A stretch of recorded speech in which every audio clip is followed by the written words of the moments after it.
మీ ఎలాంటి వ్యాపార ప్రకటనలకైనా వెంటనే మా ఛానల్ సంప్రదించండి. అందరికీ నమస్కారం. నేను శిరీష. ప్రస్తుతం మనతో పాటు ఉన్నారు ప్రముఖ ఆధ్యాత్మికవేత్త, జ్యోతిష్య పండితులు, సంకల్ప మందిర్ నిర్వాహకులు బ్రహ్మశ్రీ నందిబట్ల శ్రీహరి శర్మ గారు. గురుగారితో మాట్లాడదాం. నమస్కారం గురుగారు. వాగర్థావివ సంపృక్తౌ వాగర్థ ప్రతిపత్తయే జగతః పితరౌ వందే పార్వతీ పరమేశ్వరౌ. ఆదిత్యాయ చ సోమాయ మంగళాయ బుధాయ చ గురుశుక్ర శనిభ్యశ్చ రాహవే కేతవే నమః. శృంగేరి జగద్గురు పీఠాధిపతులకి, కంచి పీఠాధిపతులకి నమస్కారములు తెలియచేసుకుంటూ కార్యక్రమాన్ని ప్రారంభిద్దాం. గురుగారు, ముందుగా మీకు శివరాత్రి శుభాకాంక్షలు అండి. మీకు, మీ యాజమాన్యానికి, వీక్షిస్తున్నటువంటి మన ప్రేక్షకులకు అందరికీ కూడా మహాశివరాత్రి పర్వదిన పుణ్యకాల శుభాకాంక్షలు. గురుగారు, ముఖ్యంగా మీరు అన్నట్టుగానే మహాశివరాత్రి ఆ రోజున అసలు పూజా విధానం ఏంటంటారు? శివపురాణం ప్రకారం చూసుకుంటే ఏ విధంగా ఆచరించవచ్చు అంటారు? చాలా మంది దాన ధర్మాలు చేస్తుంటారు, జాగరాలు కూడా చేస్తుంటారు కదా, మరి ఆ మంచి రోజుని మనం ఎలా వినియోగించుకోవచ్చు అంటారు? మహాశివరాత్రి పర్వదినం సంవత్సరానికి ఒకసారి వస్తుంది. ఈ యొక్క సంవత్సరం వచ్చే మహాశివరాత్రికి ఒక గొప్ప యోగం ఉందమ్మా. పాతార్క యోగముతో కలిసి వస్తుంది. ఈ మహాశివరాత్రి రోజున చేసేటువంటి పూజ, జపము, దానము, అర్చన, హోమము ఏదైనా కానీ 1000 సూర్యగ్రహణాలలో ఈ దాన ధర్మాది పూజాది కార్యక్రమాలు చేస్తే ఎంత ఫలితమో ఒక్క ఈ పాతార్క యోగము కలిసినటువంటి రోజున చేస్తే అంత పుణ్య ఫలితం. అటువంటిది మహాశివరాత్రితో కలిసి వస్తుందనంటే దాని యొక్క మహత్యాన్ని వర్ణించడానికి మాటలు చాలవు. ఇది మన అదృష్టం కొద్దీ వస్తున్నటువంటిది. ఎందుకంటే రాబో కాలం 24 ఫిబ్రవరి తారీఖున అసలు సిసలైన పంచగ్రహ కూటమి. 17వ తారీఖు రోజున కూడా పంచగ్రహమే, కానీ చంద్రుడు ఉంటాడు, కానీ మారిపోతాడు 2 రోజుల్లో, 2.5 రోజుల్లో. కానీ దీర్ఘకాలికంగా పంచగ్రహ కూటమి 24 ఫిబ్రవరిన ఏర్పడుతుంది. ఆ వచ్చేటువంటి దుర్యోగాన్ని ఈ మహాశివరాత్రి పర్వదిన సందర్భంగా ఎవరైతే ఈ పాతార్క యోగంతో ఉన్నటువంటి శివరాత్రిని వినియోగించుకుంటారో ఆ పంచగ్రహ కూటమి ప్రభావంలో వచ్చే దోషాలని తప్పించుకోగలుగుతారు.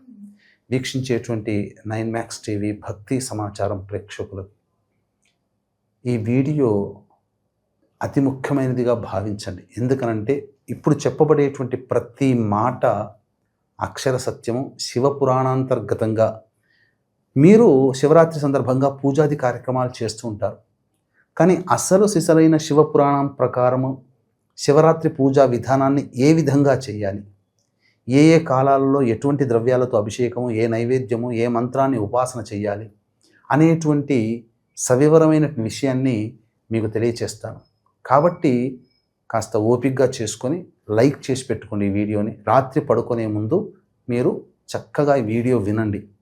ఇది మీకు శివరాత్రి రోజున చాలా ఉపకరిస్తుంది. ఇప్పటి వరకు మీకు ఎక్కడా దొరకనటువంటి సమాచారాన్ని మీకు ఈ యొక్క వీడియోలోనే మీరు పొందగలుగుతారు. ఇక వీక్షించేటువంటి ప్రేక్షకులకు కూడా గమనిక, ఈ మహాశివరాత్రి పర్వదినం సందర్భంగా మన పీఠం ఆధ్వర్యంలో మహామహిమాన్విత సుప్రసిద్ధ కాశీ క్షేత్రంలో శివరాత్రి రోజున కాశీ విశ్వేశ్వరుని గర్భాలయ ప్రాంగణ సమీపంలో రుద్రపారాయణము, రుద్రాభిషేకము జరపబడుతుంది. కాబట్టి శివరాత్రి రోజున ఈ కార్యక్రమంలో మీ గోత్రనామాదులు నమోదు చేసుకునేవాళ్ళు శివరాత్రి రోజున సాయంకాలం 5 గంటల లోపల మీ గోత్రనామాదులు నమోదు చేసుకోవచ్చు.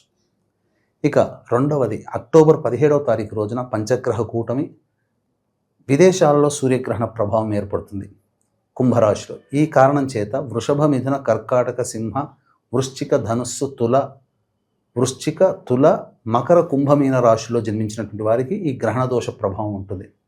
కాబట్టి ఈ దోష నివారణార్థమై 17వ తారీఖు రోజున మధ్యాహ్నం 3:30 గంటలకి గ్రహణ దోష నివారణ పూజలు, హోమాలు భాగంగా చండీ హోమము, మృత్యుంజయ హోమం, రుద్రహోమం, సుదర్శన హోమం, శనిదోష నివారణ హోమాది కార్యక్రమాలు కూడా జరపబడతాయి. కాబట్టి 17వ తారీఖు రోజున మధ్యాహ్నం 1 గంట లోపల ఈ కార్యక్రమంలో నమోదు చేసుకోదలిచిన వాళ్ళు నమోదు చేసుకోవచ్చు, లేదా రెండిటికైనా కానీ నమోదు చేసుకోవచ్చు. స్క్రీన్పై కనిపిస్తున్న నెంబర్కి కాంటాక్ట్ చేయండి. ఇక పూర్తి వివరాలకు వెళదామమ్మా, ఆలస్యం చేయకుండా.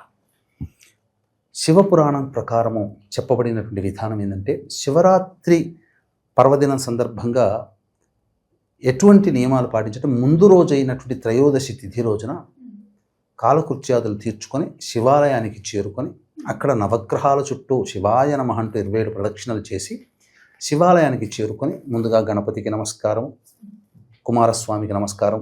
అవకాశం ఈ 2 దేవాలయాలు ఉంటాయి. లేకపోతే నేరుగా ఈశ్వరుని దర్శనం చేసుకొని, అమ్మవారిని దర్శనం చేసుకొని, ఈశ్వరుని దగ్గర అంజలి ఘటించి ఇలా, ఓ పరమేశ్వర, పూర్వజన్మ పుణ్యవశాత్తు ఈ యొక్క సంవత్సరం మహాశివరాత్రి రోజున నిన్ను పూజించుకునే యోగ్యత, అర్హత, అర్చించుకునే భాగ్యము నాకు కలిగింది.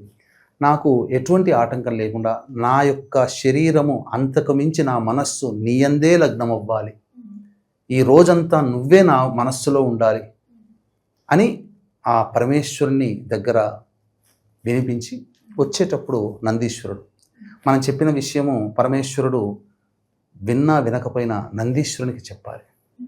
పరమేశ్వరుని దగ్గర చెప్పాల్సిందే, నందీశ్వరుని దగ్గరకు వచ్చి కూడా నాకు ఆ యోగ్యతను ఇంతకుముందు ఏ విధంగానైతే అడిగామో అదే యోగ్యతని నాకు కల్పించమని నా వంతు మాటగా నీవు చెప్పు నందీశ్వర అని ఆ యొక్క నంది చెవిలో చెప్పి 2 శృంగముల మధ్య నుంచి ఈశ్వరుని దర్శించి ఆ సంకల్పం చెప్పుకొని ఇంటికి రావాలి. రాత్రిపూట తీసుకుంటే ఫలాహారం తీసుకోవచ్చు. ధూమపానము, మద్యపానము, మాంసాహారం చేయకూడదు. భుక్తి అనేది ఉండాలంటే రాత్రిపూట టిఫిన్ చేయవచ్చు. 14వ తారీఖు రోజున దాంపత్యం పనికిరాదు. భూషయనం చేస్తే విశేషం. తెల్లవారుజామునే 15వ తారీఖు ఆదివారం తెల్లవారుజామున 3 గంటలకల్లా నిద్రలేచి కాలకృత్యాదులు తీర్చుకొని, ఈ రోజున పరమేశ్వరుని యొక్క అనుగ్రహం ఉండడం వల్ల నేను ఈ కార్యక్రమాన్ని చేసుకుంటానని మనసులో సంకల్పం చేసుకొని అత్యంత ఆనందముతో పూజా మందిరంకు వచ్చి శుభ్రపరచుకొని ఆవు నేతితో దీపారాధన చేసి శివ పరివార చిత్రపటం ఉంటుంది, ఆ చిత్రపటానికి పూలమాల వేసి నమస్కారం చేసుకొని వీలైతే శివ అష్టోత్తరం కానీ శివ సహస్రనామ పారాయణం కానీ చేయాలి. ఇది చేసిన తర్వాత అప్పుడప్పుడే తెల్లవారుతూ ఉంటుంది. సూర్యుడు ఉదయిస్తుంటాడు. ఆ ఉదయిస్తున్న సూర్యునికి ఒక్కసారి నమస్కారం చేసుకొని ఈ రోజున సూర్యాష్టకం అనేది పారాయణం చేసి సూర్య భగవానికి నమస్కారం చేసుకొని ఈ రోజున నేను చేసేటువంటి పని సాక్షిభూతుడుగా నీవే ఉన్నావు కాబట్టి ఆ పరమేశ్వరుని అనుగ్రహం నాకు సంపూర్ణంగా కలిగించమని నీదే బాధ్యత అని ఆ సూర్య భగవానికి ఆజ్ఞగా మనం చెప్పుకొని తదనంతరం సూర్యునికి 3 సార్లు అర్ఘ్యం ఇచ్చి ఇక ఆ రోజంతా కూడా శివనామాన్ని జపించాలి. శివనామాన్ని జపించేటప్పుడు ఉన్నటువంటి నియమం ఏంటంటే చాలామంది తెలియక శివ పంచాక్షరి మంత్రాన్ని చెప్తారు, ఓం నమ శివాయ అనుకుంటాం, కానీ చెప్పకూడదు. శాస్త్రం ప్రకారము ఉపదేశం ఉన్నవాళ్ళు మాత్రమే చెప్పాలి. కాబట్టి ఈ యొక్క సందర్భంగా శృంగేరి పీఠాధిపతులు చెప్పినటువంటి మాట నాకు స్వయంగా శివాయ నమః అన్నాయినా కానీ లేదా నమశంకరాయ అంటున్నాయినా కానీ జపం చేయాలి. ఈ రోజంతా కూడా అన్నీ మర్చిపోయి కామక్రోధ లోభ మోహ మదమాత్సర్యములు అన్నీ మర్చిపోయి ప్రశాంతమైనటువంటి చిత్తముతో నమశంకరాయ, ఇక మనం ఏ పని చేస్తున్నా నమశంకరాయ నమశంకరాయ, సమయాన్ని మాత్రం వృధా చేయకూడదమ్మా. నమశంకరాయ నమశంకరాయ లేదా శివాయ నమః శివాయ నమః. ఆ రోజున అంతా కూడా శివరాత్రి రోజున ఏదైనా దానం చేయండి, ఏది చేసినా శివార్పణం శివార్పణం అంటూ చేయండి. ఇక తరువాత ఈ రోజున ప్రధానంగా ముఖ్యంగా పరమేశ్వరుని యొక్క అనుగ్రహం పొందాలంటే చాలామంది దేవాలయంలో పూజలు చేసుకుంటారు. కొంతమందికి ఏంటంటే ఇంట్లోనే మేము చేసుకుంటే మాకు ప్రశాంతంగా ఉంటుంది, ఇంట్లో చేసుకోవాలనే కోరిక ఉంటుంది. కాబట్టి ఈ కోరికని మనం నెరవేర్చుకోవాలంటే శాస్త్రీయమైన విధానంలో కావాలి. కాబట్టి పుట్టమన్ను తెచ్చుకోవాలమ్మా. ఇంట్లో చేసుకునేవాళ్ళు చేసుకోవాలని కోరికున్న వాళ్ళు పుట్టమన్ను తెచ్చుకోవాలి. అది పూజా స్టోర్లోనే దొరుకుతుంది లేదా ఎక్కడైనా కానీ అడవి ప్రాంతంలో దొరుకుతుంది. ఎవరు తొక్కని ప్రదేశంలో పుట్టమన్ను, తులసి చెట్టు దగ్గర ఉన్నటువంటి మన్ను, మారేడు చెట్టు దగ్గర ఉన్నటువంటి మన్ను, జమ్మి చెట్టు దగ్గర ఉన్నటువంటి మన్ను, రావి చెట్టు దగ్గర ఉన్నటువంటి మన్ను, మోదుగ చెట్టు దగ్గర ఉన్నటువంటి మన్ను, మర్రి చెట్టు దగ్గర ఉన్నటువంటి మన్నుని కొంత కలెక్ట్ చేసుకొని ఆ పుట్టమన్నులో కలపాలి. కిలో పుట్టమన్ను తెచ్చుకోవచ్చు, తప్పులేదు. ఆ పుట్టమన్నులో పసుపు, కుంకుమ, జాజికాయ, జాపత్రి, పచ్చకర్పూరం, కురువింద గింజలు, వీలైతే ఒక 10 గ్రాములు నవధాన్యాలు, ఇక తరువాత ఇంకా విశేషముగా ఈశ్వరానుగ్రహం పొందడం కోసం ఎర్రచందనం, అలాగే మంచి గంధం పొడి, ఇవన్నీ కలపవచ్చు. పాదరసము దొరుకుతుంది, 1 గ్రాము కానీ 2 గ్రాములు కానీ, అది కూడా పుట్టమన్నులో వేసి ఆవు పాలు పచ్చివి తీసుకొచ్చి అదంతా బాగా కలిపేస్తే ముద్దలాగా తయారవుతుంది. ఆ ముద్దలాగా తయారైనటువంటి దాన్ని మనకు అభిషేకం చేసుకునే వీలుగా శివలింగాన్ని తయారు చేసుకోవాలి. శివలింగాన్ని తయారు చేసుకొని స్వచ్ఛమైనటువంటి ఆవు నేతిని ఆ యొక్క శివలింగానికి అద్దాలి. ఈ పుట్టమనలో దీంట్లో తేనె, బెల్లము చూర చేసి చూరగా అంటే పొడి పొడిగా చేసి బెల్లము, తేనె, అలాగే కొద్దిగా ఆవు పెరుగు, ఆవు నెయ్యి ఎట్లాగో కలిపితే ఈ పంచాభిషేకానికి సంబంధించి కలిపితే చాలు. చేసి శివలింగాన్ని చేసుకొని అది అభిషేకం చేస్తే కరిగిపోకుండా మొత్తము స్వచ్ఛమైన ఆవు నేతితో దాన్ని అంతా అద్దాలి. అద్దితే ఇంకా ఎంత అభిషేకం చేసినా ఆ నీరు శివలింగానికి పట్టుకోదు. ఇక ఇదంతా మధ్యాహ్నం లోపల రెడీ చేసుకోవాలి. సాయంకాలం మళ్ళీ స్నానం చేయకూడదమ్మా. కాళ్ళు చేతులు మొహం కడుక్కుంటే సరిపోతుంది. ప్రదోషకాల సమయం నుంచి ఇక్కడ ప్రధానం. ఇక్కడ ప్రదోషకాలం సమయం నుంచి 4 సమయాలు అనేటువంటివి చాలా ప్రధానమైనటువంటిది. అయితే ఈ ఇంట్లో చేసుకునేటట్టయితే పూజా సామాన్లు ఏవైతే ఉంటాయో రకరకాల పండ్ల రసాలు అనేటువంటివి తెచ్చుకోవాలి. అలాగే ఒక మంచి నీటి బిందె, మంచినీళ్ళు ఉన్నటువంటిది, స్వచ్ఛంగా బావిలోంచి తీసుకున్నదో ట్యాప్ నుంచి పట్టిందో స్వచ్ఛమైన నీరు, ఇవన్నీ తెచ్చుకోవాలి. అయితే చాలామంది చేసే కామన్ మిస్టేక్ ఏంటంటే ఇప్పుడు ఏదైతే మనం చేస్తున్నామో అవన్నీ కూడా అపవిత్రమైనవే. మన దృష్టిలో అవి పవిత్రం. ఇప్పుడు ఉదాహరణకి తేనెతో అభిషేకం చేస్తాం. తేనెటీగలు నోటి నుంచి ద్వారా తీసుకునే కదా తేనె. మరి తేనెటీగ అపవిత్రం చేసింది కదా. పళ్ళ రసాలు, ఆ రసాలు కూడా అపవిత్రమైనటువంటివి. మనం చూస్తే ఈ ద్రవ్యాలన్నీ కూడా అపవిత్రమేనమ్మా. తేనె ఉంది, తేనెటీగలు నోటి ద్వారా గ్రహిస్తేనే కదా తేనె వచ్చింది, అంటే అది ఎంగిలవుతుంది. ఆవు పాలు మొదలు దూడ తాకితేనే కదా మనకు తర్వాత ఆవు పాలు వచ్చేటువంటిది. ఆవు పెరుగు, ఆవు నెయ్యి, ఇలా అనేక రకాల పండ్ల రసాలు చేసే క్రమంలో ఎవరెవరి దగ్గర నుంచో మనం స్వయంగా అన్ని తీసుకురాలేం. ఎవరెవరో చేస్తారు. ఎవరెవరో శుచిగా ఉండవచ్చు, అశుచిగా ఉండవచ్చు, స్నానం చేసి చేయవచ్చు. లేదా దుర్వ్యసనాలు ఉన్నటువంటి వాళ్ళు కూడా ఈ రోజుల్లో పండ్ల రసాలు అమ్ముతున్నారు బయట. మనకు వాళ్ళు ఏం వ్యసనాలు ఉన్నాయో మనకు తెలియదు కదా. వాళ్ళ ద్వారా వచ్చినటువంటిది అపవిత్రమే కదా కొంత.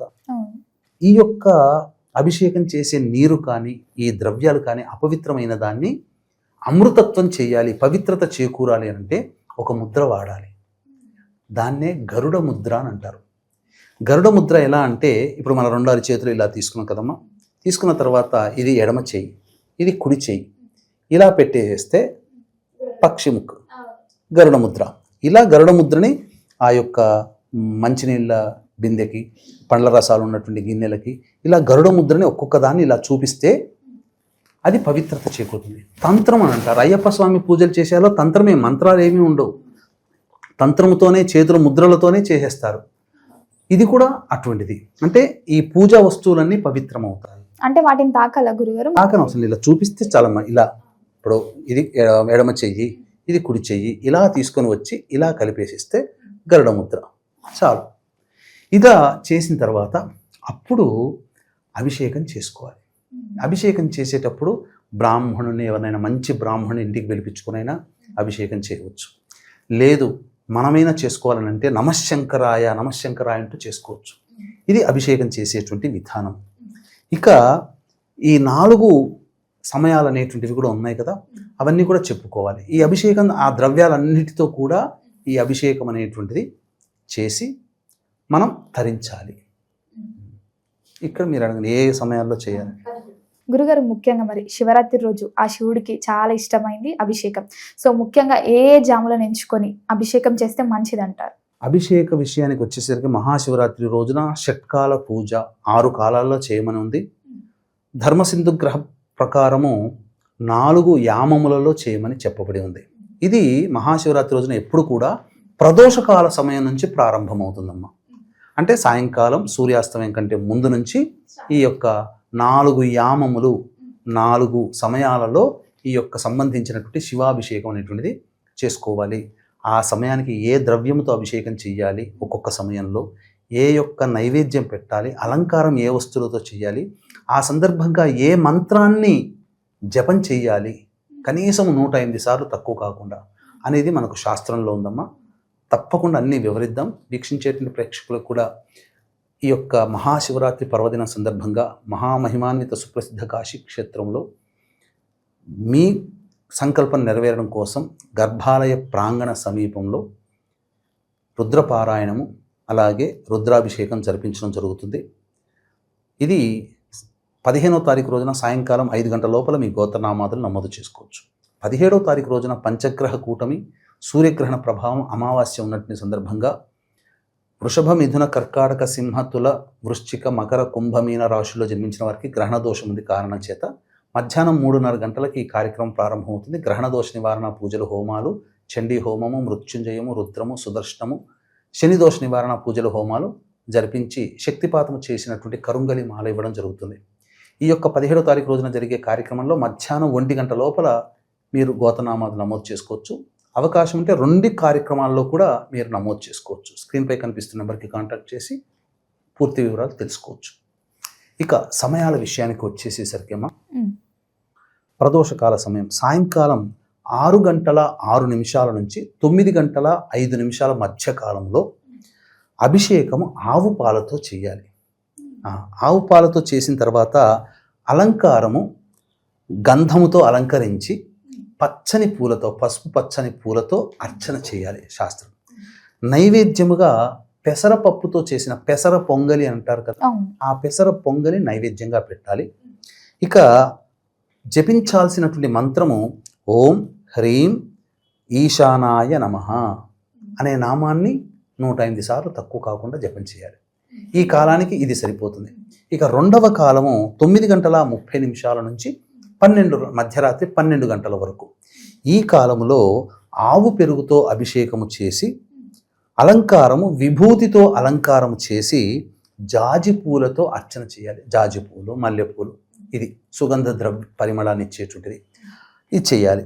తర్వాత నైవేద్యముగా బెల్లం పాయసం నైవేద్యంగా పెట్టాలమ్మా, ఇది చేయాలి. తదనంతరం ఈ రోజున ఈ సమయంలో అంటే 9:30 నుంచి 12 గంటల లోపల అభిషేకం చేస్తారు కదా, ఆ సమయంలోనే జపించాల్సినటువంటి మంత్రము ఓం హ్రీం అఘోరాయ నమః, ఈ మంత్రాన్ని జపించాలి. ఇక మధ్యరాత్రి 12 గంటల 20 నిమిషాల నుంచి 3 గంటల 5 నిమిషాల వరకు ఇది చాలా అమూల్యమైన సమయం. ఈ సమయంలోనే లింగోద్భవ కాలం అనేటువంటిది ఏర్పడుతుంది. కాబట్టి ఈ సమయంలో ఆవు నేతితో అభిషేకము చేయాలి. బిల్వ దళాలతో అర్చన, ఎర్రటి పూలతో అర్చన చేయాలి. ఇక నైవేద్యముగా గారెలు కానీ, నువ్వులతో చేసిన పులగం, నువ్వుల అన్నం కానీ నైవేద్యంగా పెట్టాలి. ఈ యొక్క సమయంలో జపించాల్సినటువంటి మంత్రము ఓం హ్రీం వామదేవాయ నమః, ఈ నామాన్ని. ఇక తెల్లవారుజామున 3 గంటల 30 నిమిషాల నుంచి 6 గంటల 35 నిమిషాల వరకు కూడా 4వ యామకాలం ఉంటుంది. ఈ 4వ సమయంలో అభిషేకము తేనె, శర్కర అంటే ఇప్పుడు మనం బయట మార్కెట్లో టీలో, కాఫీలో వేసే పంచదార కాదమ్మా. శర్కర అంటే నవబోద్గడ్డ, మిశ్రీ అని అంటుంటారు. దాన్ని పొడి చేసి ఆ పొడిని నీటిలో కలిపి ఆ నీటితో అభిషేకం చేయాలి. ఇది మనకు చెప్పబడినటువంటిది. అలంకారము నీలిరంగు, అంటే నీలిరంగుతో అలంకారం చేయడం, నీలిరంగు పుష్పాలు అర్చన చేయడం. అంటే నీలిరంగు పుష్పాలు, తెల్లని పుష్పాలతో కూడా అర్చన చేయవచ్చు. నీలిరంగు పుష్పాలు అంటే శంకు పుష్పాలు, నల్ల కలువ పుష్పాలు, నందివర్ధనము, మల్లెపూలు, ఈ పుష్పాలతో అర్చన చేయవచ్చునమ్మా. ఈ యొక్క సమయంలో నైవేద్యం ఏంటంటే మహానైవేద్యం పెట్టాలి. అంటే ఏదైనా ఒక పండు, ఫలం నైవేద్యంగా పెట్టి తదనంతరం మనం మహానైవేద్యాన్ని ప్రిపేర్ చేసుకొని ఇంట్లో, అప్పుడు మహానైవేద్యం అంటే మనం తినే ఆహార పదార్థం ఏదైతే ఉంటుందో అది నైవేద్యంగా పెట్టాలి. ఈ యొక్క సమయంలో జపించాల్సినటువంటి మంత్రం ఏంటంటే ఓం హ్రీం సద్యోజాతాయ నమః, ఇది చేయాలి. ఇక ఇందులో ఒక అద్భుతమైనటువంటి సమయం, ఈ రోజున శివరాత్రి అంటే మనకు గుర్తొచ్చేటువంటిది లింగోద్భవ కాలం. ఇది చాలా ప్రీషియస్ టైం. శివరాత్రి రోజంతా పుణ్యమే, కానీ ఈ లింగోద్భవ కాలం అత్యంత పుణ్యం. ఎందుకనంటే ఈశ్వరుడు బ్రహ్మ విష్ణువులకి లింగోద్భవ కాలం, లింగ రూపంలో అవతరించినటువంటి, వాళ్ళిద్దరి మధ్య తగవును తీర్చడానికి లింగ రూపంలో వెలిసినటువంటి సమయం ఇది. ఈ సంవత్సరం మధ్యరాత్రి 12 గంటల 25 నిమిషాల నుంచి 12 గంటల 36 నిమిషాల మధ్యకాలంలో ఉంటుంది. కాబట్టి ఈ సమయంలో ధారగా ఆవునేతితో అభిషేకం చేస్తూ, మంత్రం వచ్చిన వాడు, నమ్మకం వచ్చిన వాళ్ళు నమ్మక పారాయణం చేయాలి. లేదు మాకు అటువంటి మంత్రాలు రావండి, కేవలం బ్రాహ్మణులకే వస్తాయి లేదా నేర్చుకున్న వాళ్ళకి వస్తాయి అని అంటే సింపుల్గా ఓం నమఃశంకరాయ, ఓం నమఃశంకరాయ, ఓం శివాయ నమః, ఓం శివాయ నమః, లేదా ఓం హ్రీం అఘోరాయ నమః, ఓం హ్రీం అఘోరాయ నమః ఇలా చెప్పుకున్నా పర్వాలేదమ్మా. ఇలా నామాన్ని ఆ 11 నిమిషాల పాటు తదేకమైనటువంటి దీక్షతో చేయాలి. ఆ పరమేశ్వరుని యొక్క అనుగ్రహం కలుగుతుంది. అంటే ఈ చెప్పబడినటువంటి లింగోద్భవ కాలం 12 గంటల 25 నిమిషాల నుంచి 12 గంటల 36 నిమిషాల మధ్యకాలంలో శాస్త్రంలో ఏం చెప్పబడి ఉందనంటే, ఆ రోజున ఆ సమయంలో ఈశ్వరునికి అభిషేకం జరుగుతూనే ఉండాలి. మన చేతి నుంచి బిల్వదళాలతో అర్చన చేస్తుండాలి. అవి ఏవి చేత కాలేదండి మాకు అంటే, కనీసం అవన్నీ తెలవకపోయినా ఆ యొక్క శివలింగం మీద పడ్డ మారేడు దళాన్ని చూసి నమస్కారం చేసుకున్నా చాలట. ఆ సమయంలో పరమేశ్వరుని యొక్క అపారమైనటువంటి అనుగ్రహం కలుగుతుంది.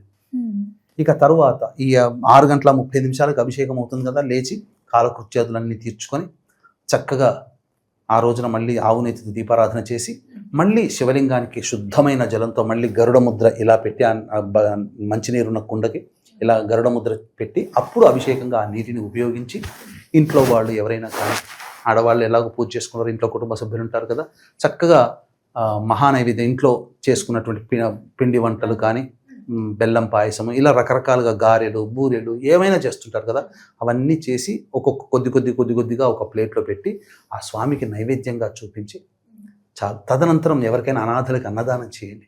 తర్వాత కుటుంబ సభ్యులందరూ కూడా ఆ ఉపవాస దీక్ష విరమణ చేసేసి చక్కగా ఆ రోజు గనక ఉంటేనమ్మా పరమేశ్వరుని యొక్క దివ్య అనుగ్రహం అది పొందిన వ్యక్తికి తప్ప వర్ణించడానికి నాకు కూడా మాటలు సరిపోవు. అది అనుభవంలో అయితేనే తెలుస్తుంది. కాబట్టి అవకాశం ఇంత రకాలుగా చక్కగా చెప్పబడినటువంటిది ఎందుకు వదులుకోవడం? తెలిసి, ఇప్పుడు తెలవకుండా ఏదో చేశాం, తెలిసి మనం ఏం తప్పులు చేయట్లేదు శివ పూజల్లో, కానీ తెలవకుండా మనం అనేక రకాలు తీసుకొచ్చి ఆ ముద్ర అనేది ప్రదర్శించకుండా దోషంతో కూడుకున్నటువంటి చేస్తే మనకు తప్పదమ్మా, కొంత ఫలితం అనుభవించక తప్పదు. ఇప్పుడు స్నానం ఎక్కడైనా చేయొచ్చు, సముద్రంలో స్నానం చేసి ఇంటికి రాగానే మళ్ళీ స్నానం చేసుకోవాల్సిందే, లేకపోతే జిగట పట్టుకుంటుంది. అదే నదిలో స్నానం చేస్తే అది రేపటిదాకా మనకు ఫ్రెష్గానే ఉంటుంది. అంతే కదా మరి. పరమేశ్వరుడు అంతటి వాడు, అతనికి అపవిత్రమైనటువంటి ద్రవ్యాలతో మనం ఎలా పూజిస్తాం? అందుకే ఈ ముద్ర ద్వారా అది పవిత్రమవుతుంది. అది ఇలా చేసుకోవాలమ్మా. గురుగారు, మొత్తం మీద మహాశివరాత్రి గొప్పతనాన్ని తెలియజేసినందుకు ధన్యవాదాలండి. సర్వం శ్రీ ఉమామహేశ్వర పరబ్రహ్మార్పణమస్తు.